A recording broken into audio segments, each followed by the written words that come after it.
April 2, 2025, 6:20 na ho ng paggabi. At kung nakikita nyo, naandini po ang bagong barko ng Montenegro Shipping Lines. Yan po ay ang ating Montenegro Santa Faustina na paalisin na ho din ho sa Calapan Port.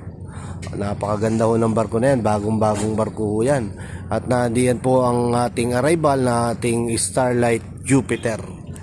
At kung nakikita nyo, 6:20 na ho pero maliwanag pa rin ho, at kung nakikita nyo, ang ating karagatan kalmado ho mula Calapan hanggang Batangas. At ang atin hong fast cut dito sa Calapan Port, naka-ready na rin po yung mga tracking na sasakay at maya lamang ho ay aalis na ho yan dito sa Calapan Port. Areho ang update natin ngayon. Kaya po sa mga babiyahe, kayo ho ay mag-iingat. Sa mga naka-follow po sa akin, please share this video para updated po lahat ng biyaheros natin.